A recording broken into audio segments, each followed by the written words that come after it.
ocasión ya habíamos hablado precisamente del espíritu de la Reforma y vimos como una de sus principales, digamos, motivaciones el establecer una uniformidad de creyentes, ¿no? Una nivelación, donde entonces no hubiera ni superiores ni menores, digamos, ¿no? Ni superiores ni inferiores. ¿Y cómo se iba a realizar? A través precisamente de una nivelación evangélica, ¿no? Por medio de que las escrituras estuvieran al alcance materialmente de todos, con las traducciones modernas al alemán que hace Lutero, y también espiritualmente, al definir que ahora cada uno de nosotros tiene al menos la posibilidad individual de interpretarla, ¿no? Según, vamos a decirlo así, su propia capacidad o su propia posibilidad.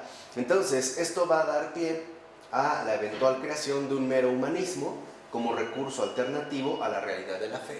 ¿Qué significa? Que entonces ya se va a buscar, digamos, la mera dimensión humana, en cuanto tal, que aquí se empieza a destacar, sin mencionar, por ejemplo, la intervención que pudiera tener la realidad sobrenatural, ¿no? Todo va a quedar, digamos, ya como apuntalado dentro del horizonte de lo humano, ¿no? Por mencionarlo a muy grandes rasgos, como que todo va a quedar ahora definido en base a los límites, los alcances de la propia capacidad humana.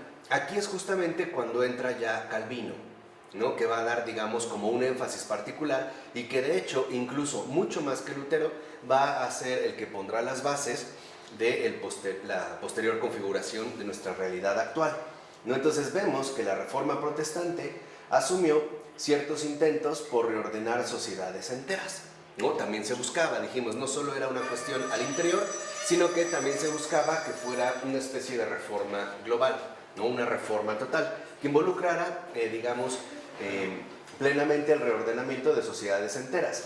Pero estos intentos, sobre todo, van a surgir en el ala radical del protestantismo, es decir, por parte del calvinismo, ¿no? El calvinismo, en efecto, se va a caracterizar, ante todo, por el afán que tiene de reordenar todo el conjunto de la sociedad. Ya no solo dependía, vamos a decirlo así, del perfil religioso que en ese momento se buscaba reformar, sino que ahora se buscaba prácticamente reformar todo el conjunto de la sociedad. Entonces, lo primero que vemos con Calvino es que ya en él se manifiesta claramente es la inmensa energía que subyace al rechazo de lo sagrado, y que, digamos, es la radicalización de lo que Lutero, en efecto, había propuesto, ¿no? Si ahora Calvino fue, o sea, hizo todo esto como, digamos, aprovechando que Lutero ya había empezado, o sea, como inspirado por Lutero. Sí, en parte. O como independiente. No, en parte también. O sea, en parte, digamos, ella tenía también como unas motivaciones de reformador, aunque vendría, digamos, en esta parte suiza, pero con Lutero ya va a tomar, digamos, como mucho más fuerza, porque digamos que Lutero había puesto una reforma al interior. Ahora, precisamente, Calvino lo que va a hacer es buscar esta reforma hacia lo exterior también, de tal forma que se reordenara por completo la sociedad. Y si Lutero ya había propuesto una nivelación evangélica, ¿no? Poniendo la escritura prácticamente en manos de todos, sin ningún tipo de jerarquía, referencia o guía dentro de la comprensión de esta escritura, pues entonces Calvino lo va a radicalizar y en efecto ya se observará en Calvino un rechazo de lo sagrado que va a ser como muy notorio, ¿no? O muy marcado. ¿Por qué? Porque podemos ver en un primer momento que Calvino era un inspirado visionario religioso, ¿no? O sea, él busca tener esa inspiración y se va a manifestar como un visionario religioso. Y esta visión propone ante todo una simplificación radical en la que los fundamentos de la fe se destacan entre un cúmulo de cuestiones secundarias.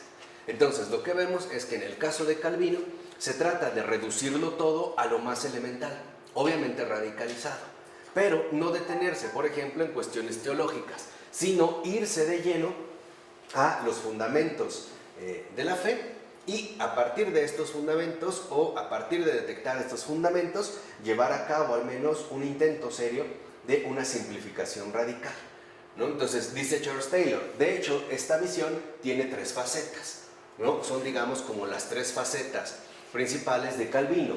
Primero, ve más claramente a qué transformación hemos sido convocados.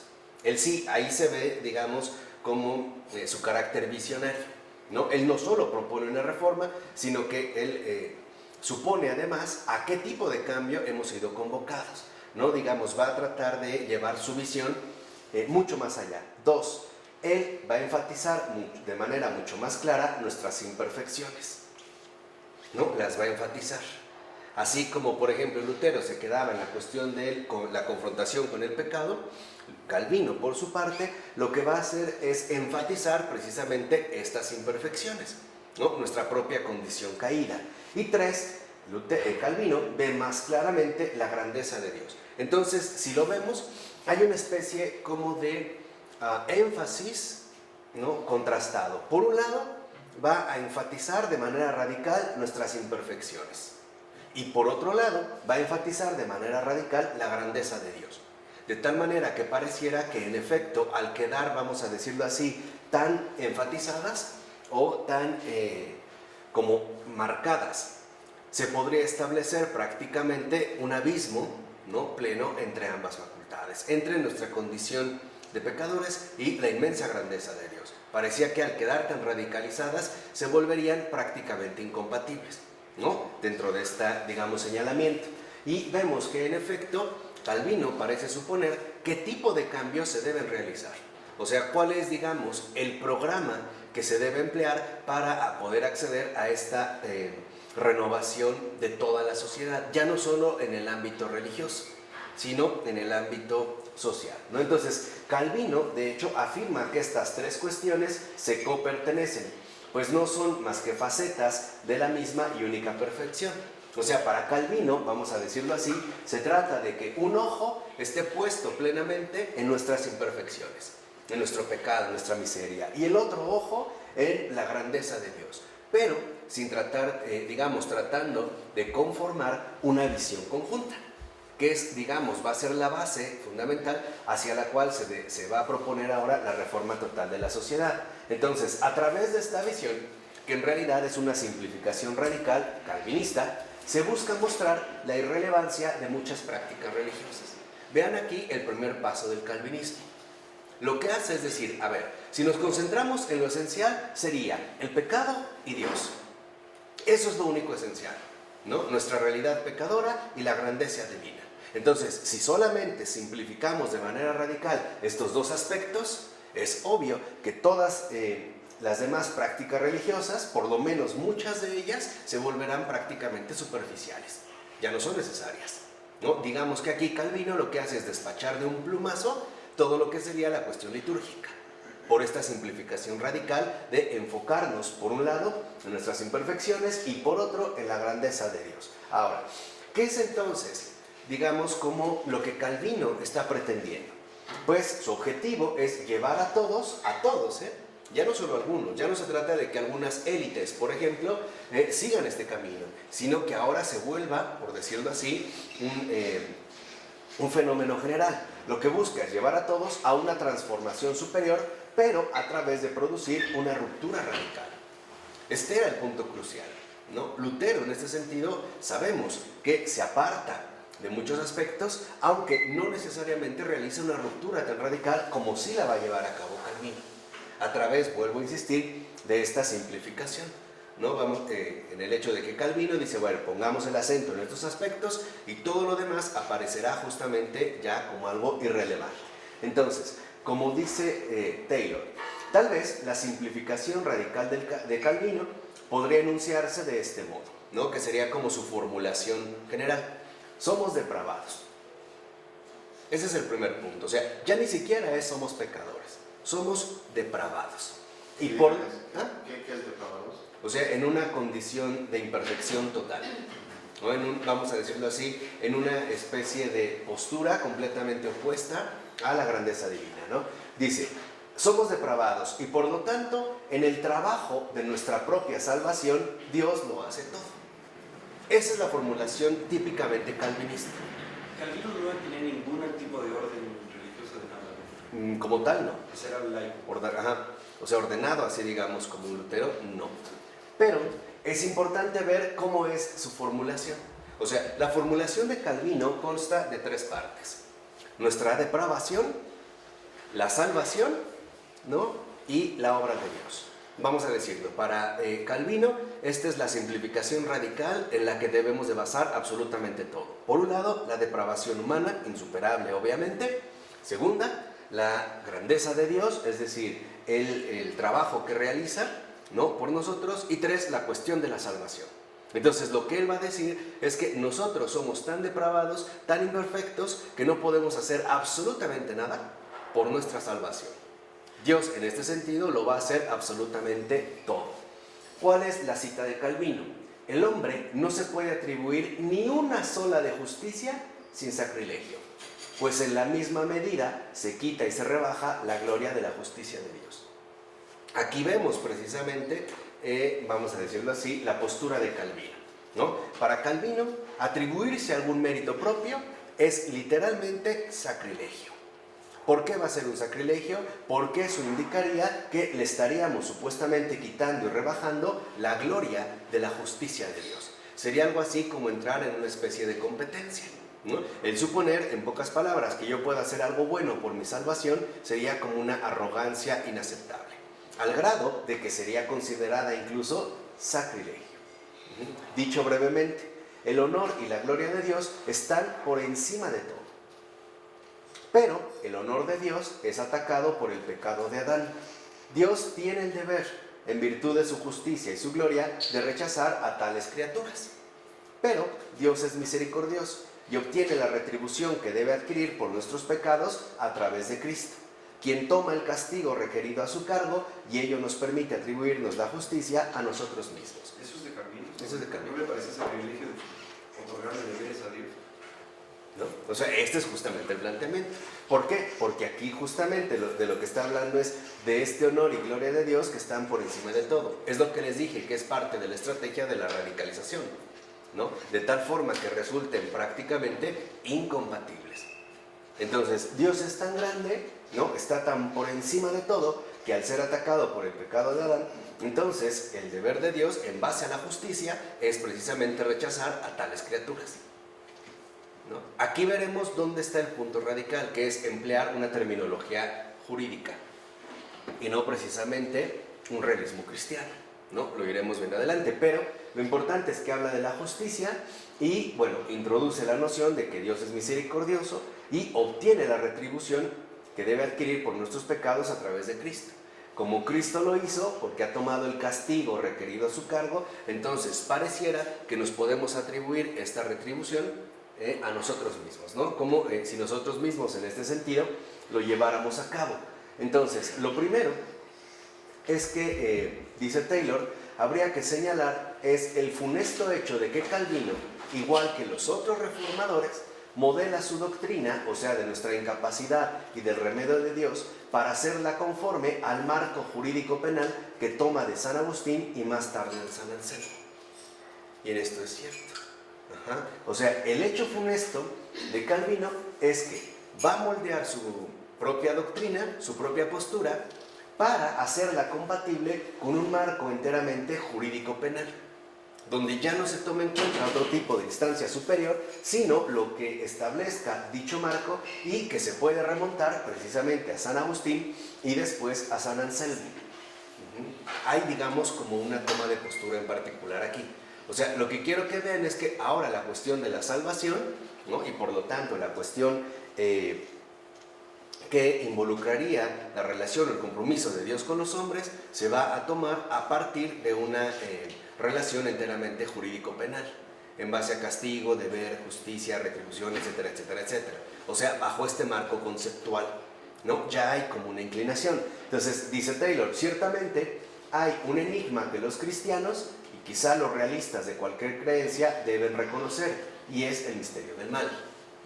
Ese sería un enigma, ¿no?, que sí se debe de reconocer, el misterio del mal. Ok, ¿por qué, a pesar de saber que nacemos para lo más elevado, a veces no solo inexplicablemente nuestras elecciones van en sentido contrario, sino que incluso sentimos que no podemos hacer otra cosa, ¿no? Y este sería, digamos, como un hecho concreto. Sabemos que fuimos creados para algo muy elevado, y no obstante a veces pareciera que nuestras elecciones van en sentido contrario. O sea, sabemos que algo nos es conveniente, o bueno, o benéfico, y no obstante optamos por algo que nos perjudica. por algo inapropiado o algo indebido. Y a veces incluso consideramos que no podemos hacer otra cosa más que ir en esta dirección contraria a lo que sería, digamos, nuestra verdadera meta. Uno dice, el misterio simétrico, ahora solo para los cristianos, es que Dios puede actuar para superar esta incapacidad, que es justamente la doctrina de la gracia. Entonces, dentro de este planteamiento, lo primero que vemos es que, en efecto, hay una especie de tendencia torcida de parte nuestra, ¿no? Dicho de otra manera, aunque sabemos que algo está mal, a veces lo terminamos realizando. Y nos sentimos como, de cierta manera, empujados, ¿no? Como si fuera un centro de gravedad que nos atrae fuertemente.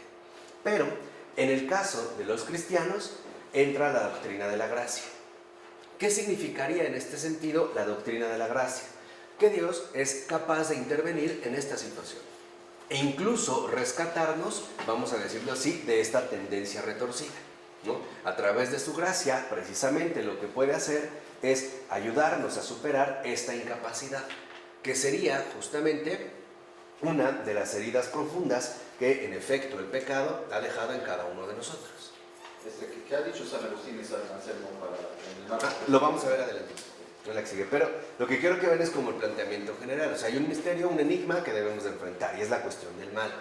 Entonces, por decirlo así, la doctrina de la gracia significa que el mal no tiene la última palabra en la realidad humana, ¿no? Por tratar de sintetizarlo muy brevemente, lo que nos indica esta doctrina de la gracia es que el mal no tiene la última palabra, ¿no? Que Dios en efecto puede intervenir para ayudarnos a superar esta capacidad. Ahora, este doble misterio, ¿no? San Anselmo lo expresaba en términos de crimen y castigo. ¿Qué quiere decir? Que San Anselmo va a expresar este misterio, este enigma del mal, ¿no? Vamos a decirlo así, en términos ya de crimen y castigo, o sea, en términos, pareciera, jurídico-penales, o bajo lineamientos enteramente, vamos a decirlo así, de una racionalidad humana. Entonces, ¿qué es lo que menciona San Anselmo? Que la incapacidad de nosotros es explicada como nuestro justo destierro por nuestro pecado original, cuyo acto fundacional, desde luego, permanece envuelto en el misterio. O sea, finalmente sabemos que Eva y Adán han pecado y nosotros también, en efecto, seguimos siendo presas de este mismo pecado, aunque no lo sintamos de manera directa. 2. Como pecadores arraigados, ahora merecemos nuestra condena. Fíjense ya, digamos, estos planteamientos serios. Se empieza a hablar de que, en efecto, somos merecedores de esta condena. Y no solo nuestro castigo ahora está permitido, sino que debe exigirse algo como reparación por nuestra falta. Es decir, de acuerdo con la lógica jurídica que sigue esta concepción. Entonces, lo que vemos es, hay una falta y esta falta es punible, es castigable. Y más tratándose de Dios. Y en el caso de Dios, en efecto, sería impagable. Sería prácticamente injustificable, ¿no? Aquí hay, digamos, como esta polarización. Y no obstante, a pesar de que en efecto somos enteramente merecedores de nuestro castigo, como pecadores que somos, se exige algo como reparación por nuestra propia falta, ¿no? Este es en el planteamiento, vamos a decirlo así, antropológico, dentro de este marco, ¿no? Jurídico, de la lógica jurídico-penal que se está adoptando. De todos modos, Dios es misericordioso y quiere salvarnos a algunos de nosotros. Pero para ello debe recibir de su Hijo la reparación a modo de pago y entonces asumirla como compensación por nuestros pecados en un acto de misericordia gratuita. Entonces lo que vemos es que nosotros prácticamente al pecar o al formar parte del pecado original estamos algo así como irremisiblemente condenados. Por lo menos, si no a la condena eterna, por lo menos sí a un castigo, ¿no? Este castigo exige una reparación, que es, digamos, la lógica jurídica que aquí se está empleando. Entonces, esta reparación, en efecto, es llevada a cabo por Cristo a modo de pago, que sería algo así como la compensación plena por nuestros pecados. Y este acto de reparación se reflejaría como un acto de misericordia gratuita, porque Dios, en este sentido, podemos decir, no estaba para nada obligado a salvarnos, ¿no? Bien podía habernos dejado así o habernos hecho desaparecer en un instante. si lo vemos, en efecto, hay algo que ya empieza a hacer falta aquí, y es la realidad misma de Dios. El haber olvidado que partir de Dios no es partir de un planteamiento cuya lógica sea jurídico-penal, en base a los términos castigo, pecado, recompensa, etcétera, etcétera, etcétera, sino entender que Dios es amor y que en realidad desde el principio y antes del pecado está la aceptación de Cristo. Y esto es lo fundamental. O sea, Cristo no solo es la compensación de nuestros pecados, es la confirmación de nuestro ser creados. Y esa es una situación muy diferente. Lo que vemos es que en efecto el mundo ha sido creado, nosotros también, porque Cristo ha dicho sí a la obra del Padre, independientemente de todo, podríamos decir con o sin pecado. Independientemente de todo, Cristo ha dicho sí a esta creación, cueste lo que cueste. Entonces, la encarnación del Hijo, su pasión, muerte y resurrección, en efecto representa la confirmación de este amor por la criatura. No es únicamente un acto jurídico, ¿no? Como a veces suele enfatizarse, es que Cristo murió por mis pecados y ya, como que nada más vino a pagar por mis pecados, a saldar la deuda, ¿no?, que teníamos pendiente para que yo finalmente pueda ser un bienaventurado, ¿no?, o pueda ser partícipe de la bienaventuranza. Pero este es un planteamiento ciertamente equivocado. ¿En qué sentido? En el sentido de que en efecto lo que ahora se va a destacar es la cuestión del crimen y el castigo. Entonces, San Agustín y San Anselmo configuraron la teología de la cristiandad latina en este sentido. San Agustín, por ejemplo, también va a enfatizar bastante en la cuestión de la condición pecadora del ser humano. Y ante esta condición pecadora, ¿no?, o irremediablemente pecadora del ser humano, pareciera que la única garantía que tenemos de poder sobreponernos a esta realidad o a este enigma del mal es apelar a la misericordia divina. ¿No? O sea, sería como un recurso para no incurrir, en último término, en la desesperación. Por eso algunos han considerado que San Agustín sí marcaría o se movería, al menos hasta cierto punto, en una especie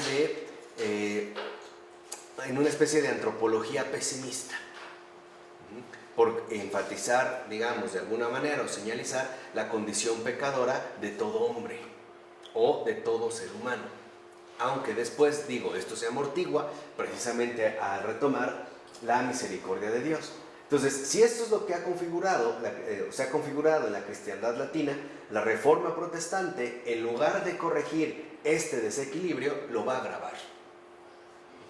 En lugar precisamente de que los reformadores corrijan este desequilibrio, o sea, un desequilibrio que se presenta ahora por exponer estas cuestiones en términos netamente jurídico-penales, o según la lógica del crimen, el castigo, la recompensa, o sea, el hecho de que si te portas bien te va bien, si te portas mal te va mal, si te portas mal mereces un castigo, y si mereces un castigo tienes que pagar, ¿no?, algo a cambio, dar algo a cambio para de alguna manera saldar la deuda pendiente. En lugar de corregir este desequilibrio, lo van a agravar. O sea, lo van precisamente todavía a extraviar más, ¿no? Entonces, la sensación de que este lenguaje, sobre todos los demás, ha alcanzado el completo control de los misterios, es una invitación a extender su lógica a conclusiones menos intuitivas, por no decir espeluznantes, como la doctrina de la condena de la mayoría de los humanos o la doble predestinación. Entonces, se van sacando ya, digamos, como las consecuencias hacia los que esta lógica, en efecto, nos irá llevando, ¿no? En primer lugar, el hecho de que si en efecto este castigo merece recompensa, entonces quiere decir que solo unos pocos se podrán salvar. Prácticamente la mayoría, pues estamos perdidos. Aquí es cuando en efecto Calvino empezará a plantear su famosa teoría de la predestinación, donde va a decir, bueno, es que lo único que podemos suponer es que algunos ya han sido predestinados para que se salven, mientras que otros definitivamente ya han sido predestinados para que se condenen. Claro, porque todo lo que haga cualquiera es irrelevante. Claro, o sea, finalmente no depende de ti.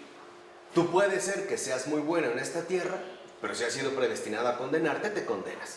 Y al revés, puede ser que hayas sido un verdadero patán en esta tierra, ¿no? Y no obstante, si has sido predestinado a salvarte, pues te salvas, ¿no? Entonces aquí ya se empezaban a ver estos planteamientos. Entonces, la confianza, dice Taylor, por no decir la arrogancia, con la que se extrajeron este tipo de conclusiones, anticipa ya y ofrece un modelo para la posterior hostilidad humanista hacia el misterio. Y es verdad, porque entonces, siguiendo esta lógica, empezamos a suponer dentro, digamos, con hostilidad, que Dios es injusto.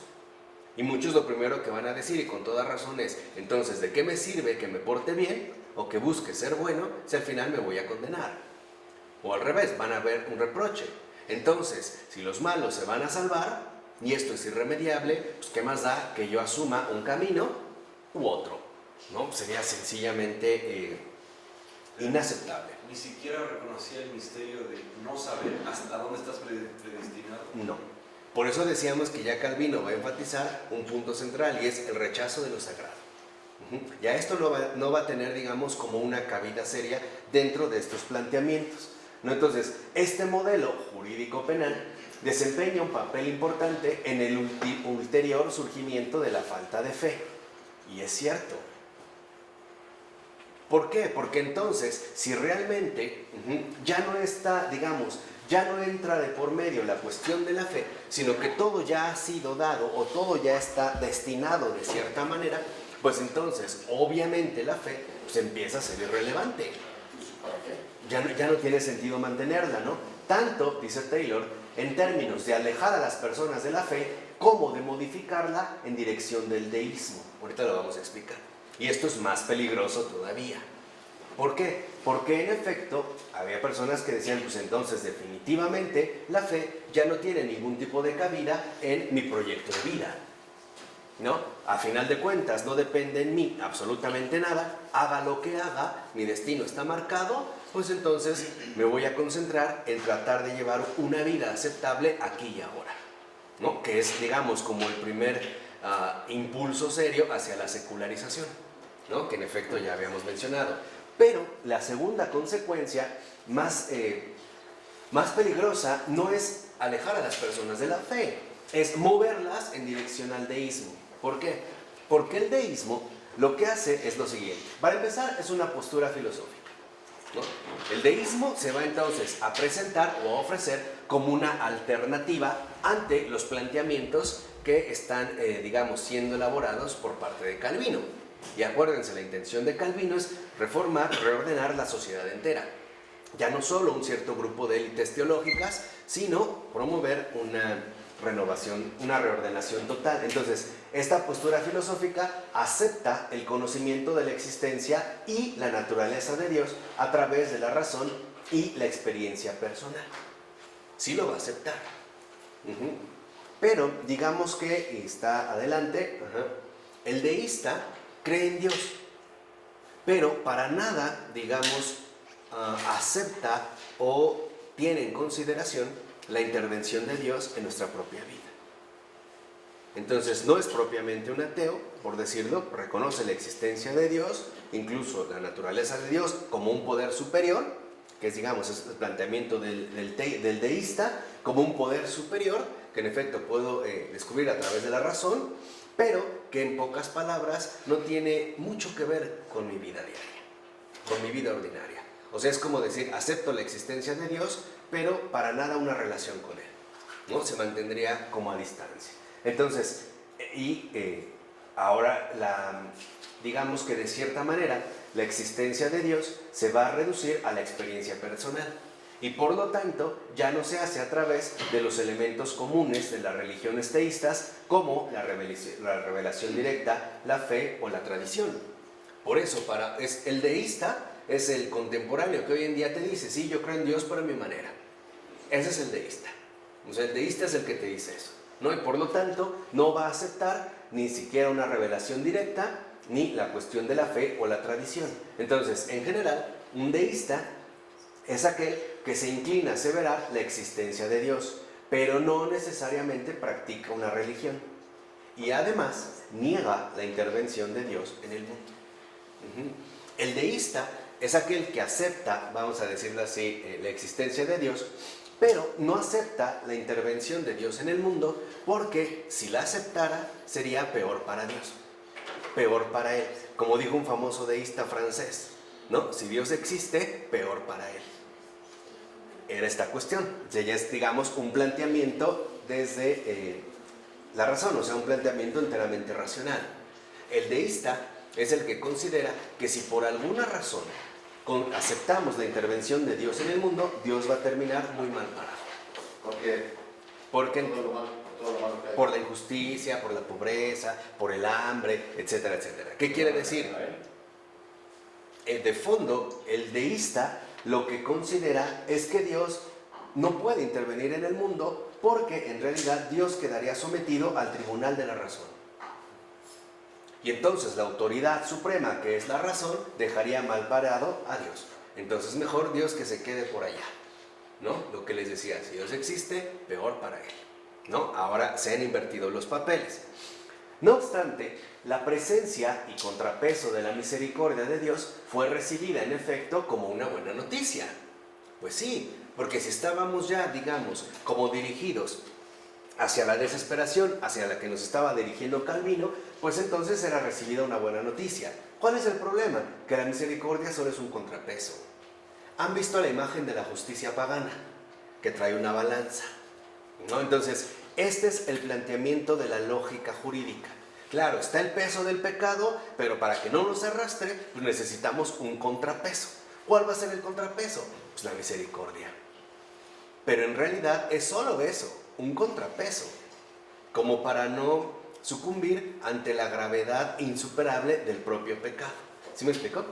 Esto es bien importante, porque empezamos a ver cómo la misericordia se fue extraviando, o sea, el verdadero conocimiento de Dios. Bueno, entonces, con tal que veamos que no hay esperanzas para nuestra situación, que no podemos ofrecer una retribución por nosotros mismos mediante nuestras obras y que la ley debe condenarnos, porque es lo que estaba afirmando Calvino, la noticia de que Cristo nos salva nos libra de la desesperación. O bien, si aún estamos luchando, nos libra de la ansiedad. Entonces, lo que podemos decir es que si es solo este contrapeso, ¿no? Para tratar de cierta manera de regular el peso enorme del pecado, Cristo aparece básicamente como una especie de regalo de consolación. Claro, mira, estábamos perdidos, pero bueno, Cristo nos ha venido a salvar. Entonces, al menos ya no caeríamos en una desesperación total. O si intentamos, de cierta manera, luchar por esta salvación, al menos no con esta ansiedad. Entonces, desde luego, dice Taylor, la pregunta es, ¿cómo sabemos que somos salvados si tan pocos lo son? ¿Cómo vamos a saber? Si hay precisamente, ¿no?, una noción clara de que unos pocos son salvados y la mayoría prácticamente condenados, ¿cómo lo sabemos? La respuesta es que tener fe responde al llamamiento. Es en sí mismo un signo de que estamos entre los afortunados. Entonces, deberíamos tener confianza, pues de otro modo fallamos en la fe. Vean aquí ya la sutileza del argumento. Entonces dice, en primer lugar, ¿cómo sabemos que estamos salvados? Por la fe. Entonces, aquí se ve, digamos, como el perfil luterano. Entonces, si es por la fe, pues no puedes dudar de tu salvación. Porque si dudas, entonces está fallando tu fe. Y por lo tanto, se está comprometiendo tu salvación. ¿Lo vemos? Ya es como, digamos, un énfasis, ¿no?, radicalizado de Calvino, que es lo que habíamos visto a partir de esta simplificación particular. Entonces, lo que vemos es que ahora, ¿cómo sabemos? Pues el único criterio que tendríamos para responder algo así sería la fe. Entonces, al igual que su compinche Lutero, lo que considera es que si tienes fe, entonces no puedes dudar. Por nada. Si tú dudas, en efecto, si entra alguna duda, entonces quiere decir que la falla se está dando en la fe y por lo tanto tu supuesta salvación se está comprometiendo. ¿Sí me explico? Esto es algo cardinal, les vuelvo a repetir, porque el calvinismo es el que literalmente ha hecho mucho más daño a la realidad cristiana, muchísimo más que Lutero. E iremos viendo sus implicaciones, al grado de que hoy en día hay muchos católicos que consideran, por ejemplo, que si de repente tienen ciertas dudas o cuestionan a Dios por la situación que viven, incluso pueden desarrollar una especie de culpabilidad enfermiza o llegar a sostener que le están fallando a Dios porque están dudando de Él. O sea, como que estaríamos obligados a que en ningún momento nuestra fe se pueda tambalear, ¿no? De ninguna manera. O sea, nos estaríamos algo así como obligando a dar más de lo que realmente podemos, ¿no? Ser algo así como titanes en la fe, o gigantes en la fe, inquebrantables en la fe. Por eso la gente hoy por lo particular lo que te dice es ten fe, ¿no? Oye, es que tengo un problema. No, es que ten fe, o sea, el más puro estilo calvinista. Cuando lo propiamente católico tendría que ser invoca a Cristo, llama a Cristo. Así de sencillo, o sea, que es lo más común, digamos, lo más ortodoxo, ¿no? O sea, si estamos hablando de una recta opinión, de un recto juicio, sería, no te preocupes, invoca a Cristo, no ten fe, porque imagínense, para de una vez, les dije que íbamos a pasar por ellos, ¿no? Para empezar a entresacar los problemas graves. Si estoy atravesando un problema sumamente difícil o crítico, y mi ánimo está debilitado, y probablemente estoy al borde del colapso y todavía me piden que tenga fe, o sea, que haga un esfuerzo sobrehumano por no defraudar las expectativas espirituales que se han puesto en mí, me truenan. Sencillamente es para reventar. Es exigirle al hombre lo que no puede. ¿Y por qué? Porque lo que vimos anteriormente con Calvino, por no aceptar que Dios pueda intervenir real y efectivamente en nuestra propia condición humana, en nuestra propia experiencia personal. Entonces, a ver, si yo conozco, como de hecho me pasó, a una jovencita de 17 años, totalmente quemada por un accidente automovilístico, y yo llego a decirle que tenga fe, en serio, cuando ya no tenía ni párpados ni labios y le tenían que estar poniendo gotas en los ojos para humedecerlo, pues no, pero no tengas fe, no dudes de que Dios es bueno. Me parece incluso como una locura, ¿no? Aquí entonces empezamos a ver uno de los detalles fundamentales.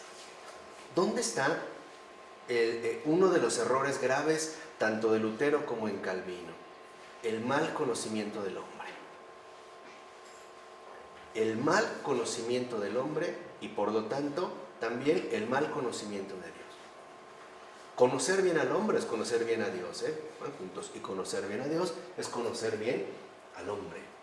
Porque ciertamente tal parece que dentro de esta propuesta de los protestantes, lo que hay es exigirle al hombre más de lo que ciertamente puede, ¿no? O sea, en circunstancias concretas de la vida. O sea, en las circunstancias reales en las que nosotros estamos expuestos. Entonces hay gente que dice, no, échale ganas, ten fe, no dudes. Y a lo mejor alguien puede decir, oye, es que como que estoy dudando de que Dios es bueno, de que pienso que ya no me ama. Ay, no, no digas eso. ¿Cómo crees? Estás ofendiendo. No, nada de eso. Porque en efecto esto es no reconocer, ante todo, la enorme fragilidad del alma humana, de la criatura humana. Que a mí me parece muchísimo más claro que más que depravados, somos frágiles. Y esa es una condición muy diferente. Esa no es perversión, esa es fragilidad, y la tenemos. Esa no es perversión. Que de repente se quebranten mis fuerzas, así como se pueden quebrantar mis fuerzas físicas, o mis fuerzas anímicas, o psicológicas, que se quebranten también mis fuerzas espirituales, no es nada grave. Si reconocemos nuestra propia realidad humana. Ahí es cuando interviene la gracia. Porque la gracia también nos ayuda, y esa es, digamos, como una de sus intervenciones más fundamentales, nos ilumina para no sentirnos mal equivocadamente. O sea, no podemos confundir un pecado con una debilidad o con una fragilidad. No es lo mismo, ¿eh? Por supuesto que si esta debilidad no es adecuadamente atendida, pues nos puede conducir al pecado, pero no es lo mismo. En sí no es una debilidad, ¿no? Entonces, no sobrecarguemos a la gente con algo que ciertamente no puede. Por eso recordemos las propias palabras de Cristo. Mi yugo es suave, mi carga es ligera. A ver, pongamos otro ejemplo. llegas a tu casa y descubres que se metieron a robar y que descuartizaron a tu mamá y a tus hijos. ¿Ten fe? No, lo digo en serio. Para que saquemos de una vez toda esta pus. Lo digo en serio. Ten fe. No dudes, porque entonces ya también estás condenado. Estás faltando a la omnipotencia de Dios. Y entonces, fíjate, te sientes mal, estás abrumado, tu fe se tambaleó y todavía sobre eso recae la amenaza de un castigo, como si Dios fuera un tirano severo, un ojete, porque no hay otra palabra, un ojete que está esperando la menor oportunidad para zarandearte y darte un bofetadón y patearte el trasero. No, cuidado, porque esto ha enfermado mucho el espíritu, y especialmente el espíritu cristiano, porque hemos sido, como dijimos, agravados por esta distorsión calvinista. Bueno, entonces, ¿qué es lo que pasa? Esto cambia el centro de gravedad de la vida religiosa, por supuesto. Se supone que en la vida religiosa yo voy a los sacramentos porque ellos me sostienen. Por eso voy. No voy para confirmar mi propia fortaleza. Voy a reconocer la necesidad que tengo de ayuda.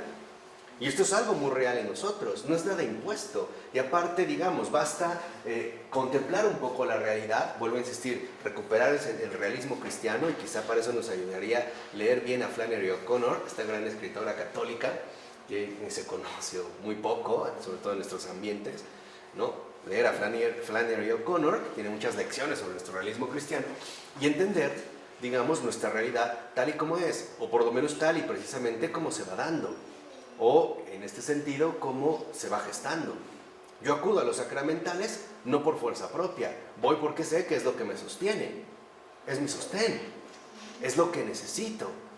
Y aquí reconozco de manera equilibrada, por una parte mi necesidad, pero por otra parte que me es dado.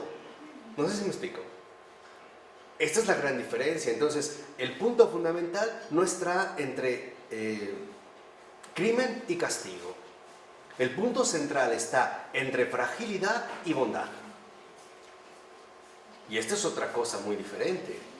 Esto es otra vez lo que se tiene que recuperar, o en lo que tendríamos precisamente que profundizar de nuevo, rescatar. Porque ahora, precisamente, ¿no?, el poder de Dios no opera a través de diversos sacramentales o lugares de poder sagrado en los cuales podemos apoyarnos. Ya no tenemos apoyo.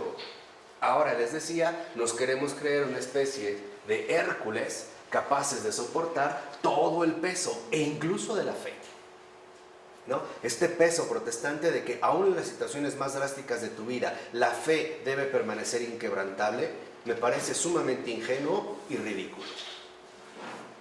Vuelvo a repetir, porque es exigirle al hombre lo que sencillamente no puede. No es conocer al hombre. Es desconocer por completo tanto la realidad humana, la fragilidad de la realidad humana y peor aún, la bondad de Dios. Esto es lo que va a generar un colapso, ¿no? Entonces, ¿por qué?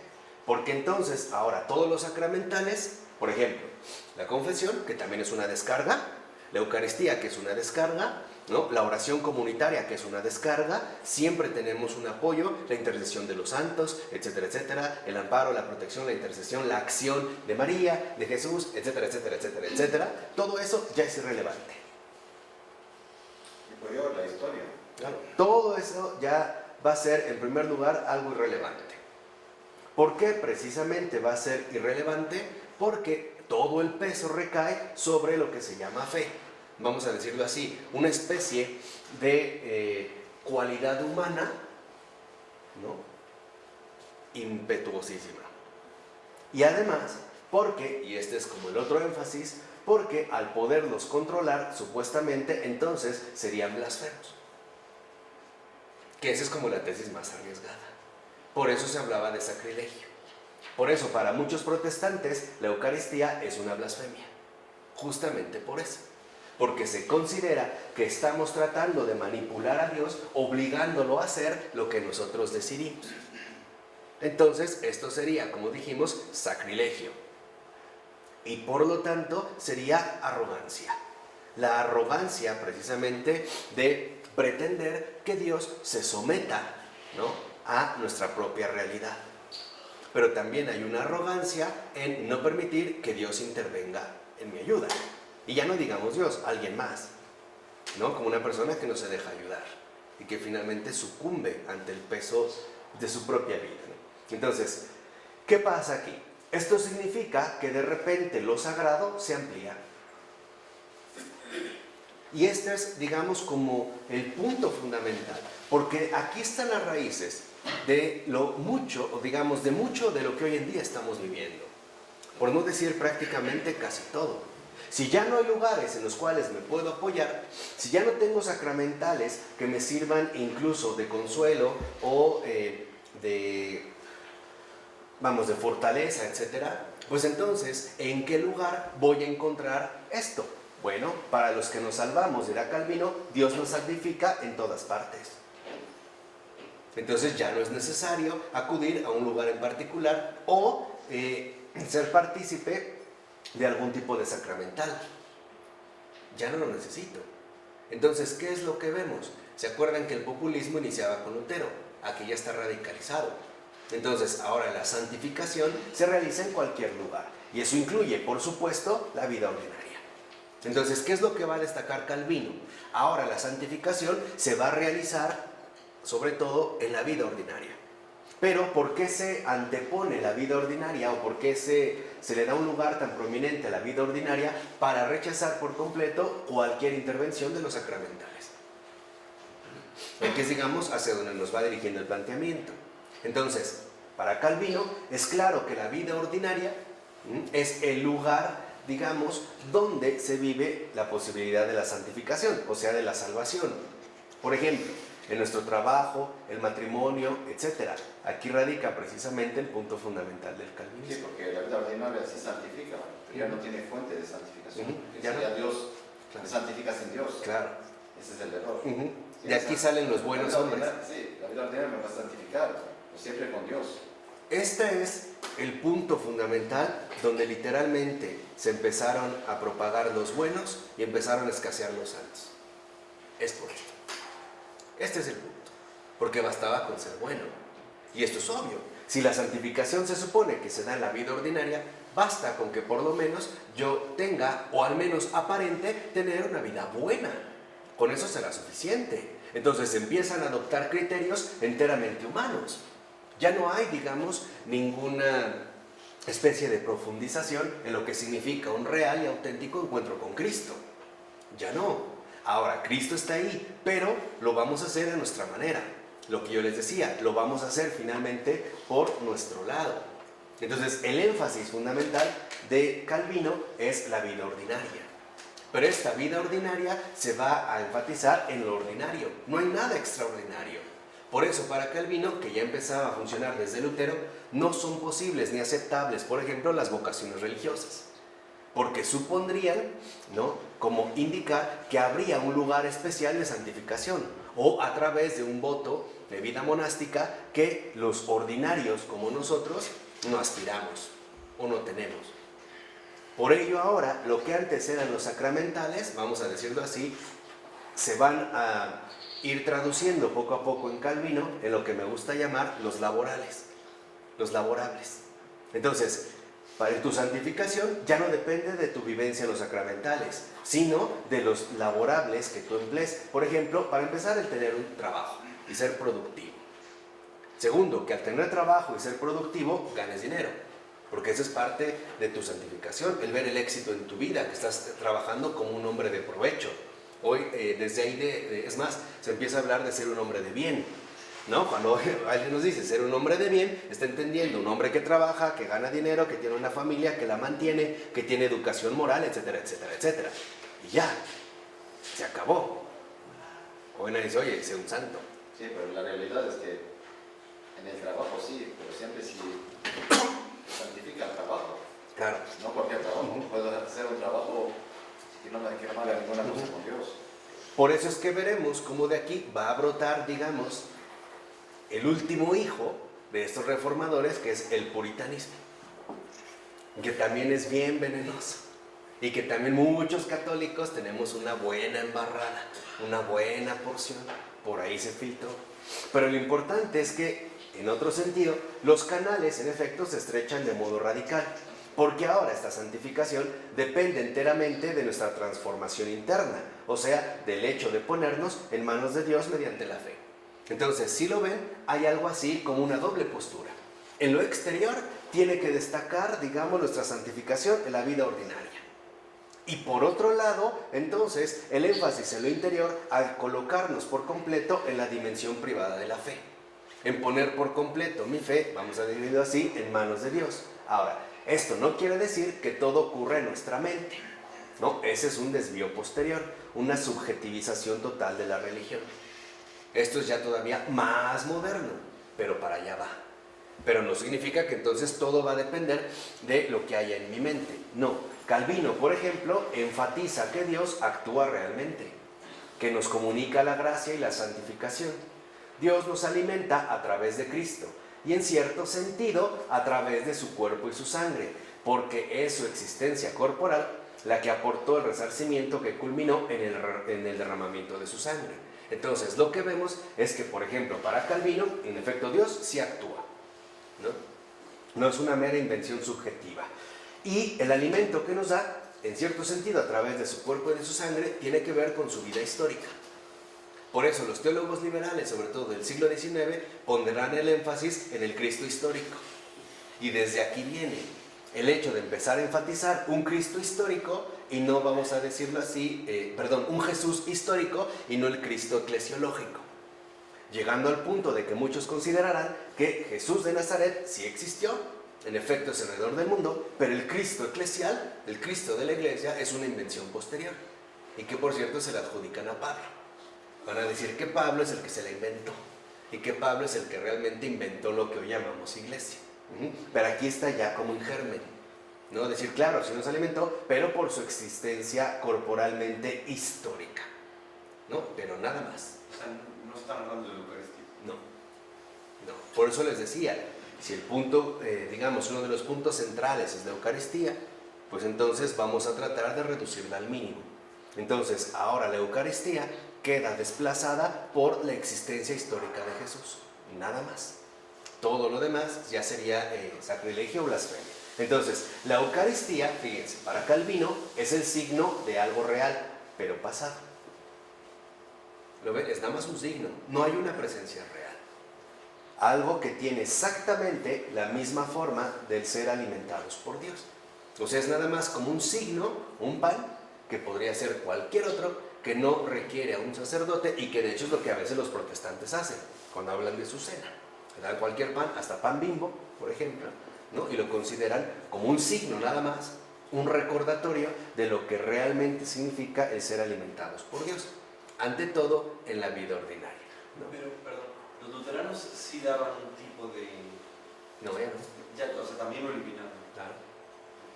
Entonces, pero lo que Calvino, por ejemplo, no puede admitir es que Dios pueda haber arrojado algo de su eficacia salvadora al mundo. Vean la diferencia. ¿Cómo? O sea, lo que Calvino no puede admitir es que Dios pueda haber arrojado algo de su eficacia salvadora al mundo, en la Eucaristía y en general en todos los sacramentales. O sea, que la haya dejado a merced de la acción humana tan depravada, porque ese es el costo de santificar realmente a criaturas como nosotros, que somos corporales, sociales e históricos. Entonces, aquí en el Instituto Fedi, que es como la obra de Calvino, la institución de la fe, lo que él considera, en pocas palabras, por ponerlo en términos más sencillos, es que en efecto, Dios no puede, o no puede, de cierta manera, conceder esta acción o eficacia salvadora en el mundo, su gracia a través en general de los sacramentales, y ponerla en las manos de unos hombres tan pecadores, tan depravados como nosotros, porque en efecto Dios estaría más allá de la depravación que humanamente vivimos, sobre todo al ser corporales, sociales e históricos. Pero hizo la salvación a través de pecadores también. Claro, pero aquí ya no está aceptado. Entonces, ¿por qué hizo la salvación así? ¿Por qué? Hecho de otra manera. Claro, pero van a decir sí, pero porque fue nada más su intervención histórica. Y ya. Después no. O sea, entonces era broma. Pues a lo mejor no broma, pero se dio en ese momento y listo, no más. Entonces, podemos decir entonces, justamente, que Calvino lo que no acepta es el estilo de Dios.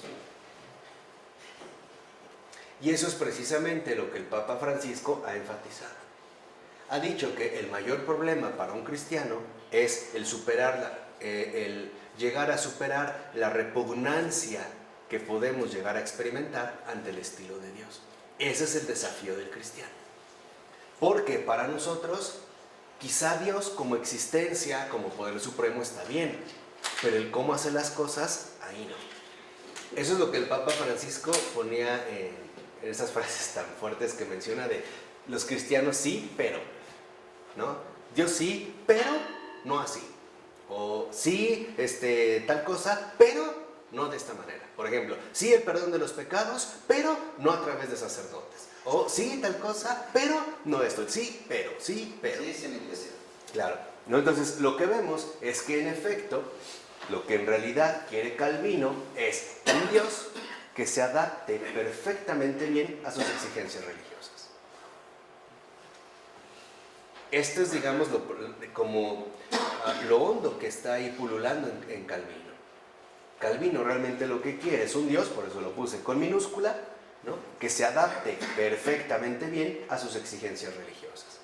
Por eso yo les decía anteriormente que para Calvino lo importante es que en efecto el tribunal lógico-jurídico de la razón humana sea la instancia suprema hacia la cual incluso Dios mismo debe someterse.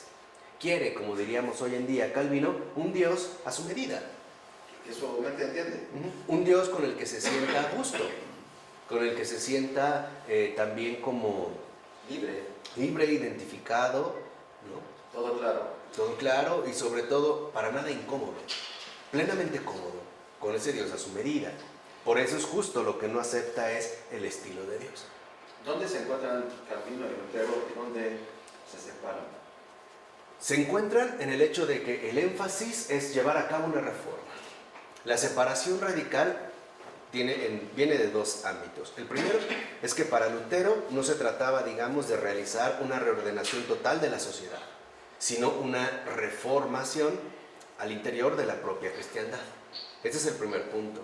Y la otra es que para Calvino, a diferencia de Lutero, se trata de hacer una simplificación radical donde todo lo demás pase a un nivel secundario. Por ejemplo, cuestiones teológicas, litúrgicas, etc. Ese Calvino. Calvino. ¿Y Lutero? ¿No? Para Lutero, digamos, lo importante era como replantearlas.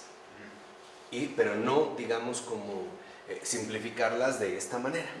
Entonces, lo que vemos es que en efecto, ¿no? Aquí el espíritu de la reforma, que también está presente en Calvino, está asimismo presente en muchos de nosotros. Porque, aunque quizá no lo expresamos abiertamente, sí tenemos serias inconformidades con respecto al estilo de Dios. Y no nos agrada el cómo realiza las cosas.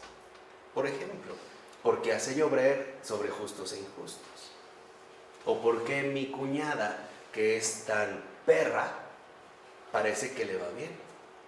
O, simple y sencillamente, ¿por qué yo, que me he esforzado tanto y he sido tan bueno, he encontrado tantas dificultades en esta tierra inhóspita y feroz? Ahí están las cuestiones. Y no solo lo estamos poniendo en el nivel ordinario, que es en el que se quiere colocar Calvino, sino también en el nivel espiritual y teológico.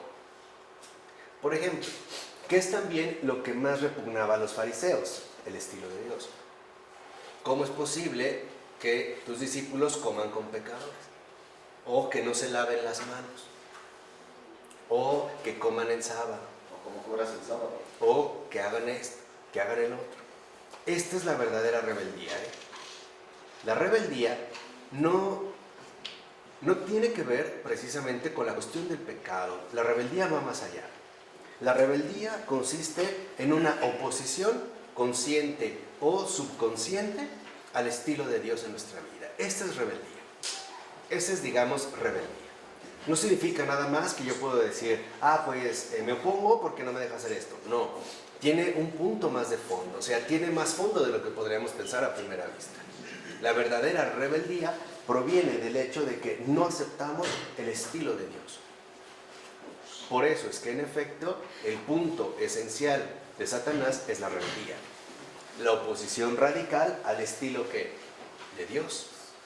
Lo vemos, por ejemplo, en la primera tentación en el desierto, ¿no? Ahí se ve claramente cómo para el demonio las cosas son de una manera y para Dios son, ¿qué?, de otra, ¿no? Para el demonio está claro que para los hombres en general lo primero es llenar el estómago. Eso es lo primero. Esa es digamos, la clara visión que tiene. Las cosas deben ser así.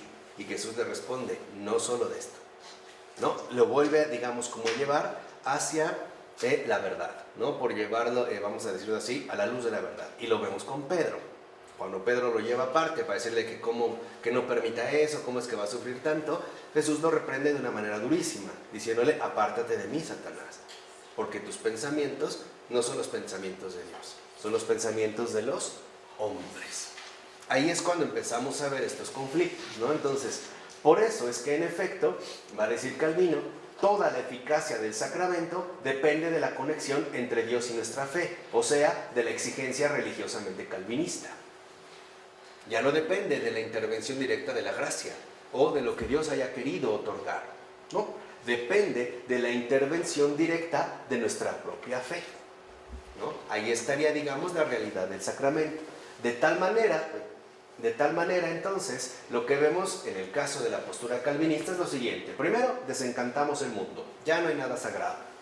Rechazamos los sacramentos, todos los elementos de la magia de la vieja religión, que no solo son considerados inútiles, sino también blasfemos, porque nos atribuyen poder a nosotros y por lo tanto le arrancan la gloria de la justicia a Dios, que es como el argumento más fuerte, que en este sentido Calvino va a dar.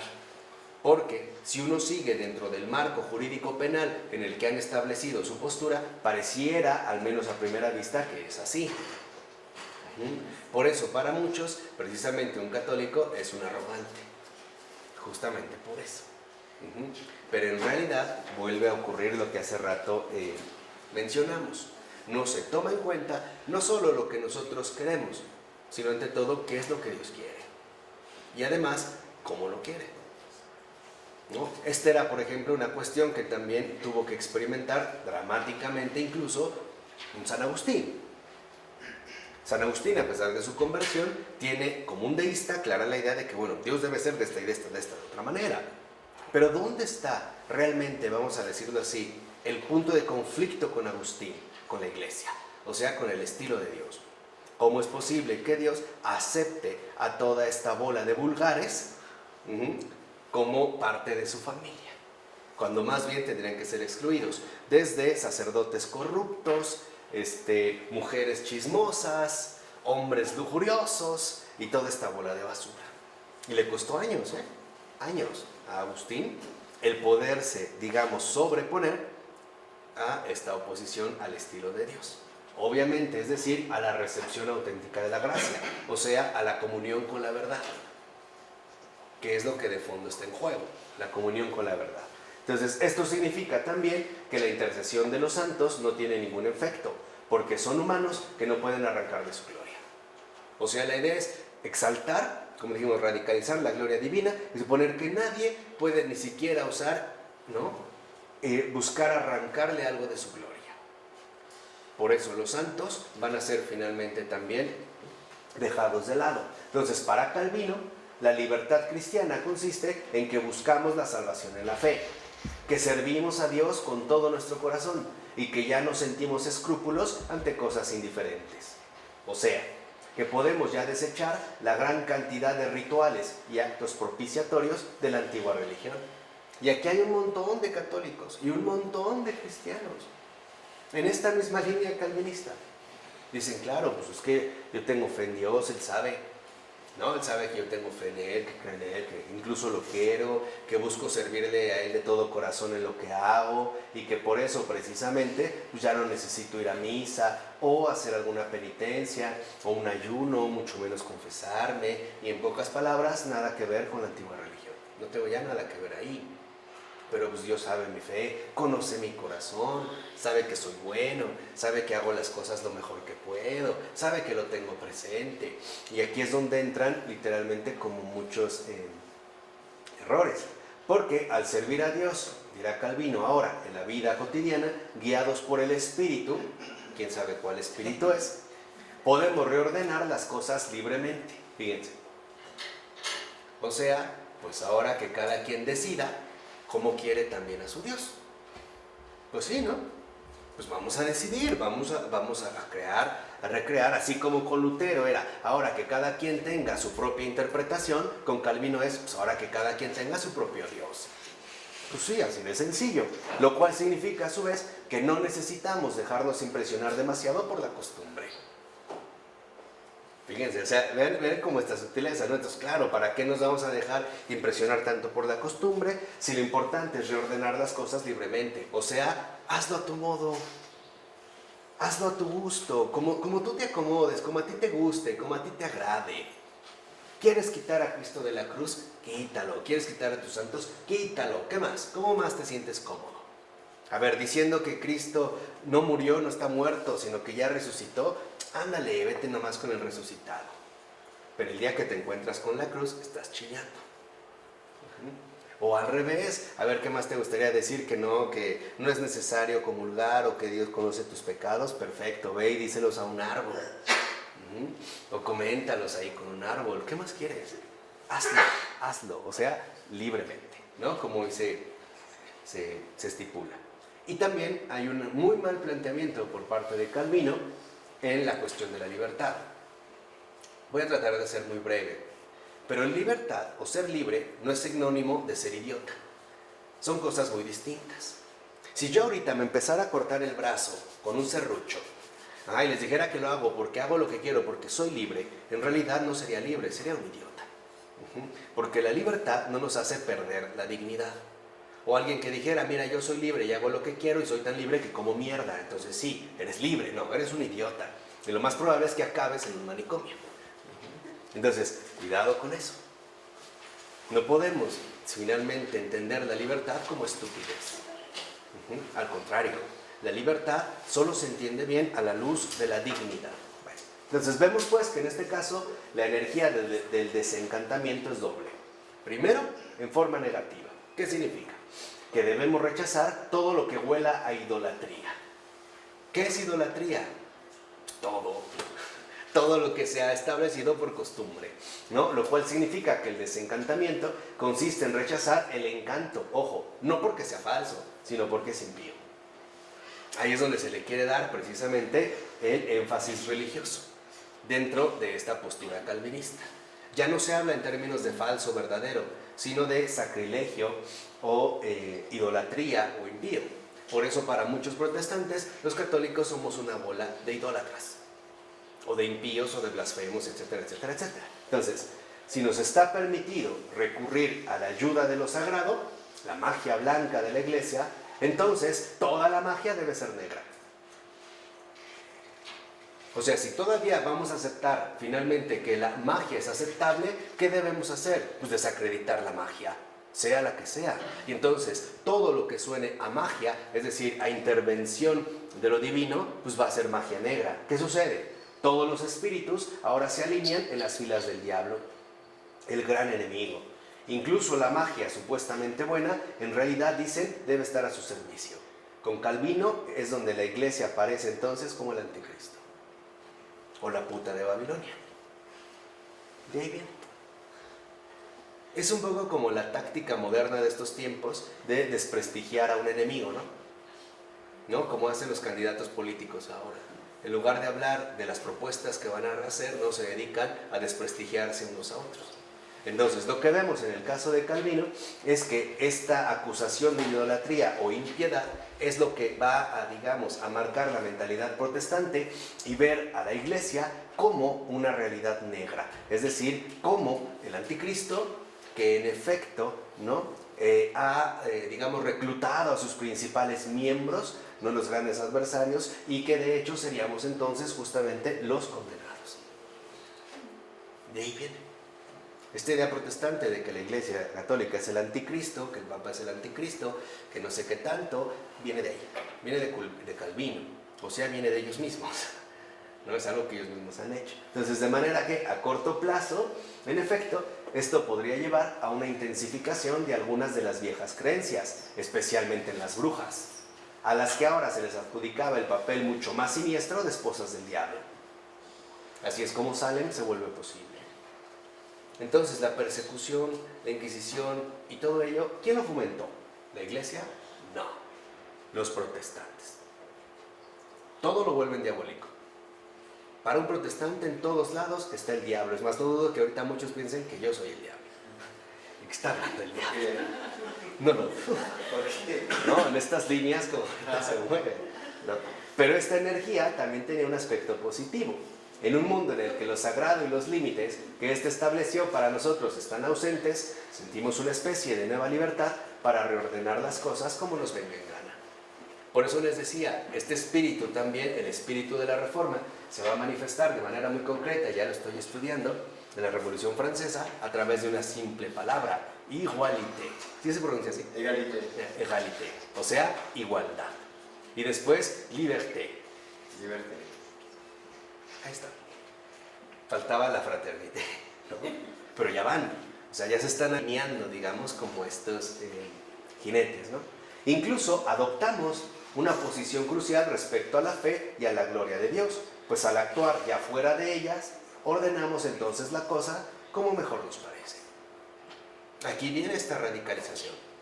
Podemos decir que la reformación, digamos, la reordenación total de la sociedad que Calvino tiene en mente depende en primer lugar de desacreditar una verdad para proponer una visión falsa de las cosas que está apoyada ante todo en la enorme seducción de que cada uno se ajuste a lo que quiera o a lo que a uno le vaya conveniendo, no lo que vayas actuando, digamos, en conveniencia. No está explícitamente elaborado así en Calvino, pero ya está en germen. Entonces, ¿la Biblia qué es para Calvino? Claro, sigue siendo la referencia fundamental, o sea, sigue siendo la piedra de toque. Por eso para los protestantes lo único que vale es la escritura. También, todo lo demás es superfluo. Con la diferencia de que para Calvino esta postura invita a una reordenación, a una revolución total de la realidad, ¿no? De la realidad menos Pero eso es muy contradictorio a la Biblia, lo que dice aquí. Pero ellos mismos van a utilizar la propia escritura para dar supuestamente interpretaciones que puedan defender lo que están afirmando. Por eso yo les decía, el problema con Lutero es poner la escritura en las manos de todos, pero no primero promover la comunión con el espíritu de la escritura. Esa es una cosa muy distinta, es una cosa muy diferente. Una cosa es la escritura, otra cosa es la lectura de la escritura y otra cosa es la comunión con el espíritu que está en la escritura, que nos ha dado la escritura, con el espíritu de la verdad. Entonces no basta con que tú lo dejes.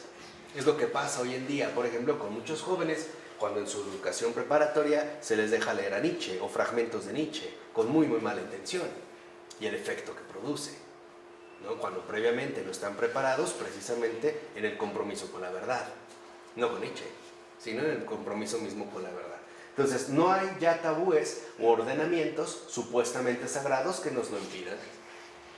Podemos decir que entonces todo está permitido.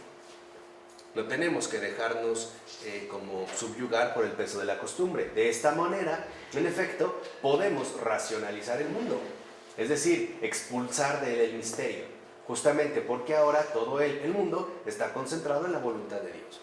Y ya. Esto es lo que va a abrir las puertas para que en efecto ahora la sociedad busque cada vez más organizarse siguiendo sus propios criterios humanos, expulsando de él cualquier, digamos, signo de misterio. Estamos ya en el siglo XVI, inicia el XVII. No es casual entonces que en el siglo XVII aparezca el gran auge de la ciencia, porque en efecto la ciencia aparecerá como la nueva dogmática del género humano. Porque uno de los rasgos fuertes que la ciencia ha adquirido es esta especie de poder para expulsar el misterio, donde en efecto todo puede ser descubierto y explicado bajo las propias leyes científicas. Es lo mismo que propició, por ejemplo, el éxito de la teoría de Darwin. Es justamente eso, esta especie, ¿no?, como de efecto de expulsación del misterio. ¿Por qué les molesta el misterio? Anulación del misterio, porque incomoda. No, a los científicos sí, pero a los protestantes, ¿por qué? También porque involucraría un desafío, ¿no? Un suspender sus propias, digamos, como imposiciones. O por lo menos frenar los propios criterios que han utilizado para organizar su propia vida religiosa. Entender que no necesariamente tiene que estar encuadrada en las cosas tal y como las han establecido.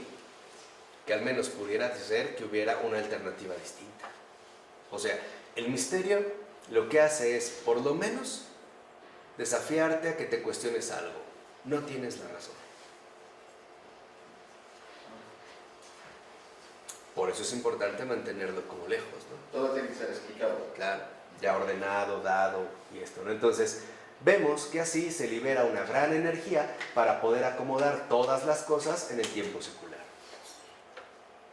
Lo cual, por otra parte, apunta a la segunda gran consecuencia de este giro, su contribución de largo plazo al surgimiento del humanismo exclusivo. Lo fundamental es que ahora se va a pretender acomodar todas las cosas en el tiempo secular, que es, digamos, justamente como una de las consecuencias que en primer momento se dieron. Por ejemplo, esto se produjo precisamente a través de la inclinación a reordenar la sociedad, no solo en su estructura eclesiástica, sino también en su vida secular, que es lo que les decía que es el propósito de Calvino.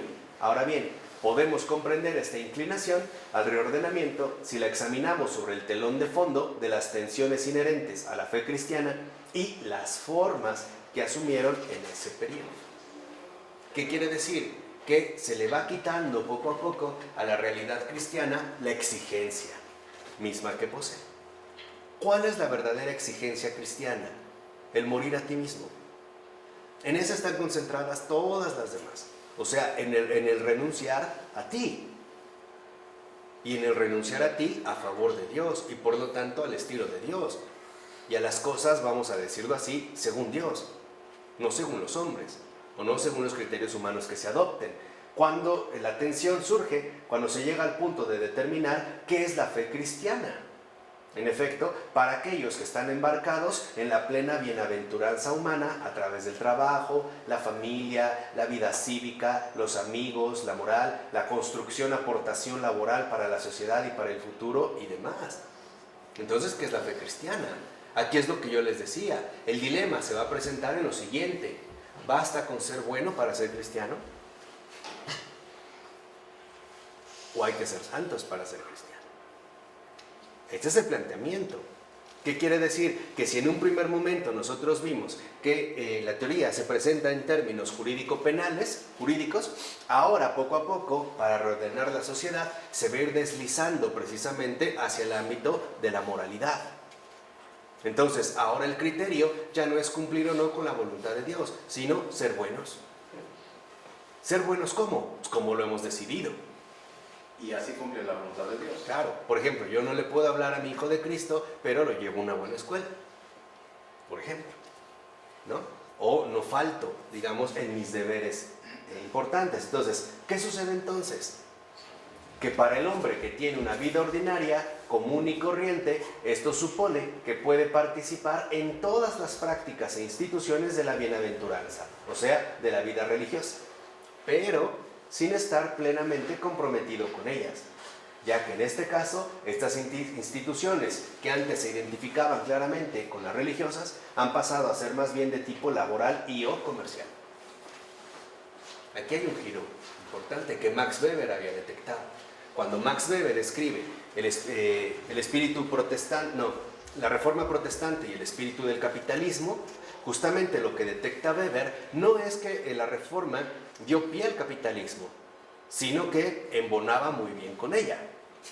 Ambos aspectos, ambos espíritus, pues encajaban bastante bien, porque ahora el énfasis ya no se va a poner, por ejemplo, en aquellas prácticas e instituciones que eran claramente identificadas con una vida religiosa particular, sino que ahora, al ser llevadas al tiempo secular, en efecto, se van a comprender a partir de la cuestión laboral y o comercial.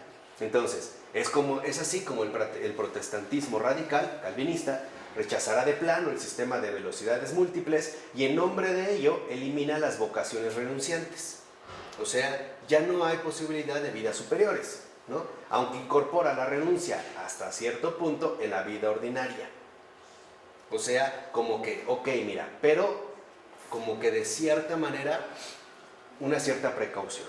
De tal forma que el mínimo necesario terminará siendo esencial, pues basta con que nos arrepintamos a tiempo. Aquí está esta opción. Tú llevas tu vida en el mundo, basta con que en el último momento te arrepientas, pasa. Te estaban esperando. Pero no es así. Bueno, pero eso es lo que No va es proponiendo. tu arrepentimiento, se fija en tu voluntad, si estás arrepentida o no. Aquí, pero fíjense cómo se va transformando ya en el ámbito social, las repercusiones que tiene. Entonces, la renuncia termina convirtiéndose en un conjunto de exigencias morales, o sea, reglas del ordenamiento social. Y esto es sumamente fuerte. ¿Por qué es sumamente fuerte? Porque a partir de aquí, me parece, es claro notar que perdimos de vista la profunda compenetración espiritual que exige el cristianismo y empezamos a entenderlo como una especie de doctrina moralmente buena. Empezamos a abandonar la santidad por conformarnos con el humanitarismo, con las acciones buenas. Hay un giro importante donde ahora, en efecto, ya no va a tener un énfasis particular, por ejemplo, las exigencias religiosas, sino que ahora se van a adoptar como exigencias morales. ¿Esto qué va a traer consigo? Una reformulación de la sociedad misma. Porque ahora la sociedad ya no depende de su vínculo profundo con la religiosidad, sino con el cumplimiento moral de los deberes. Aquí ya vemos abierta la puerta para la posterior modernidad, en la cual de hecho hoy vivimos. Hay un giro importante hacia este lado, razón por la cual las imágenes del orden y el desorden eran precisamente tan importantes en este caso. Fíjense, ¿qué es lo que se va a proponer? Supuestamente dentro de esta perspectiva calvinista, la persona absuelta, santificada, salvada, renunciaba a la conducta desordenada y ordenaba su vida poniendo fin a la ebriedad, la fornicación, al discurso desenfrenado, a la risa inmoderada, a las peleas, a la violencia, etc. Es decir, a todo lo moral y socialmente inaceptable. Miren, ya no se hace por una comunión con Cristo, se hace literalmente por un apego estricto a la moral, a lo que en efecto, de cierta manera, se va a convertir en lo socialmente inaceptable. Pues no es importante si Dios te guía o no. Ya no. Por eso, para Kant, Pórtate bien y ya. por eso, para Kant, lo importante va a ser el imperativo categórico, la ley moral, que viene muy bien ya con la maduración de estos planteamientos. Entonces, los calvinistas estaban convencidos que la sociedad como un todo estaba entregada al desorden, al vicio, a la injusticia, a la blasfemia, a todo lo aberrante. Y por eso era tan necesario e importante remediar esto en el plano social y no solo en el personal. Entonces vimos cómo Calvino en un primer momento dice, nosotros somos unos depravados, pero no solo nosotros, también toda la sociedad. Entonces, ¿qué hay que hacer? Hay que disciplinarla. ¿Cómo se va a disciplinar? A través de ordenamientos estrictamente sociales, cuyas reglas van a estar basadas en el peso de la moral. ¿Qué va a dar como resultado? El puritanismo. Para el puritano, lo importante es no fallar en las exigencias morales que se tengan. Por ejemplo, en el puritanismo era inaceptable, por ejemplo, que una mujer se sonrojara ante un hombre, porque el hecho de ruborizarse era ya un signo de la más depravada lujuria. Por eso, es en serio, por eso en el siglo XIX los victorianos, ingleses, usaban cortinas súper gruesas, como de terciopelo, pero muy muy gruesas, y nunca las abrían para que las mujeres no se sonrojaran. Y por eso se usaban las alfombras, porque era el medio de evitar que el sol rebotara en el piso y les fuera a marcar algo en la cara. Por eso era curioso, pero eso también es un rasgo que hemos heredado a los católicos. Se asociaba palidez con santidad. El estar demacrado, pálido, con santidad. Y no es así. Y ya no un gordito rebosante colorado lleno de vidas. ¿Por qué Inglaterra? Inglaterra, por una razón muy peculiar, tenían que darle legitimación a su postura. Es por eso, o sea, lo que hay de fondo en el caso de Inglaterra es un afán de legitimación. Entonces, ¿cómo literalmente podemos legitimar nuestra postura? Pues a través de mostrarnos como gente bien educada. ¿De dónde viene la palabra gentleman?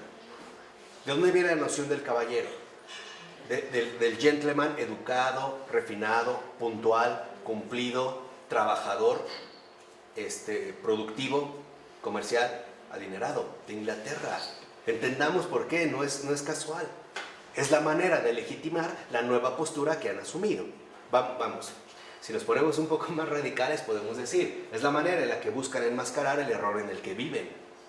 Pues por supuesto, es obvio que si en efecto vives en el error, pero lo disfrazas con una mascarada de prosperidad y de supuesto avance, ¿no? Y a esto le añades revolución industrial, pues es una maravilla. O al menos eso parecería en un primer momento. Pero la ruptura de Inglaterra involucraba replantearse la sociedad misma de todo ese país. Tenían, digamos, que reestructurarse desde todos los frentes. Entonces, la mejor manera de reestructurarse era a través de lo moralmente aceptable. Y por lo tanto, empezar a fomentar una sociedad cuyo ordenamiento fuera, en un principio por lo menos, sumamente severo. Por eso es que el desorden va a resultar inaceptable. De hecho, podemos decir que este rechazo actual a los jóvenes que ni estudian ni trabajan, a los ninis, es de influencia calvinista. Porque precisamente los vemos como alguien improductivo que no aporta nada a la sociedad. Eso es calvinista, eso es protestante. Por eso, para muchas familias, el hecho de que uno de sus hijos decida hacerse sacerdote, monja o religioso es inaceptable, porque va a perder su vida y no va a ser algo más productivo. Lo mismo que nos ocurre con los filósofos.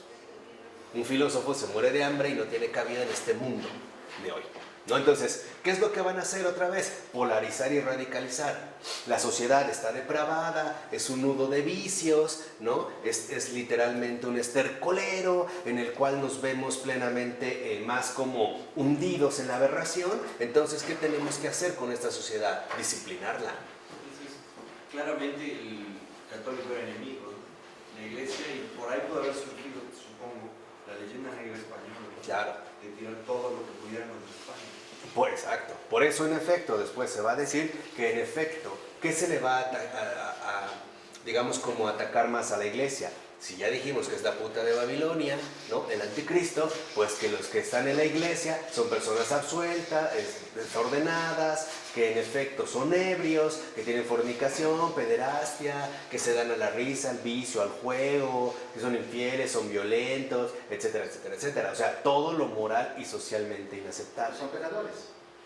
Pero más que eso, ya no el énfasis, lo que les decía, ya no el énfasis está en el pecado. O sea, el énfasis de fondo, si aplicamos mejor la inteligencia, que es lo que tenemos que hacer los católicos, una inteligencia potente, vemos que de fondo ya no se le recrimina al católico que sea pecador. Lo que se le recrimina es que no vaya, digamos, o que no encaje en la misma estructura de reordenación moral. O sea, lo que de fondo se le recrimina es que no viva bajo estos mismos criterios. Por eso, especialmente en Inglaterra, van a ser duramente perseguidos. Especialmente en Inglaterra. Después en Francia. Cuando en efecto de Inglaterra llegan a Estados Unidos, pues ya llegan ebrios de puritanismo. Basta con leer a Nathaniel Hawthorne, La letra escarlata, para ver este panorama de puritanismo, ¿no? Donde se empiezan a ver los conflictos que generó este tipo de postura. Entonces, por eso para los calvinistas lo fundamental era remediarlo en el plano social, o sea, reordenar toda la realidad. Por eso, Calvino sostenía que debemos controlar los vicios de toda la sociedad para evitar que los viciosos contagien a los demás. Ahí está la letra escarlata. Pues todos somos responsables de los demás y de la sociedad en su conjunto, moralmente hablando, que son de hecho los principios básicos del puritanismo. Vean cómo todo va saliendo a la luz. No hay nada oscuro que llegue a ser secreto. Si tú amas a Dios, eso ya te sobra. Ya no, o sea, ya ha sido relevante. Por eso, digamos, lo más importante no es que tú vayas a una misa, sino que tengas un negocio exitoso. Por supuesto, pues eso es lo moralmente aceptable. ¿Y quiénes son los que poco a poco irán formando parte de esta aceptabilidad? Pues los exitosos, ¿no? De este mundo.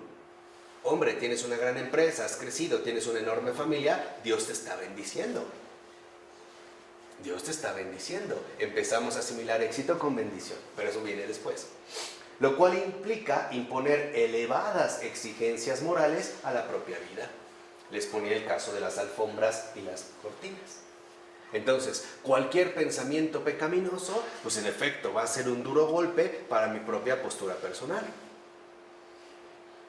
Porque la exigencia moral es alta, no solo en lo personal dijimos, sino también en todo lo social. Por eso para los puritanos la vestimenta era un elemento primordial a tener en cuenta. Por eso el puritano cubría hasta sus muñecas, ¿no? Las faldas larguísimas y las blusas sueltas, amarrado el cabello, para que un poco como al estilo musulmán, el cabello no fuera motivo de excitación para un varón. Por eso incluso los puritanos era caminar con la vista abajo y pasitos cortos, nada de ir así como alargado, nada, o sea, disciplinado. Por eso la imagen severa del educador paterno viene de los puritanos. La madre recatada que está tejiendo a la luz de la chimenea es de los puritanos. Los hijos que en efecto se la pasan estudiando en su libro, recitando sus oraciones y siendo muy destacados en la escuela, es de los puritanos. Y nosotros también tenemos una fuerte dosis de este puritanismo, de una o de otra manera. Entonces, por supuesto, vemos que la idea no era que los seres humanos podían hacerlo por su cuenta, como hoy ya suponemos, sino que solo el poder de Dios podía hacerlo posible. Y para lograrlo nuevamente, teníamos que reconocer nuestra propia impotencia y volcarnos a Dios en la fe, o sea, en la postura religiosa calvinista. O sea, en la postura religiosa protestante. ¿De acuerdo? Vamos viendo cómo nos vamos a dirigir ya al capítulo 2, nos faltan pocas, para terminar, de lo que se llamará la sociedad disciplinada. ¿Qué quiere decir? Que lo que en efecto es gracia, ahora se va a convertir en disciplina. Y lo que antes fungía como el centro mismo de la sociedad, que es Dios, ahora va a pasar al poder disciplinar, especialmente a las fuerzas que van a resguardar el orden civil dentro de esta misma sociedad. Ahí es cuando tomarán fuerza, por ejemplo, los policías, los vigilantes, los jueces civiles y todos aquellos que en efecto son los grandes defensores de la sociedad porque buscan erradicar cualquier tipo de desorden. Por eso para el puritano incluso todo el alcohol debía de ser desterrado, porque es la fuente de depravación y lujurias y no sé qué tantas cosas. ¿De acuerdo? Pero vamos viendo un pasaje. ¿Quedó claro, Calvino? Sí. ¿Sí? Bien. En el Padre, del Hijo y del Espíritu Santo.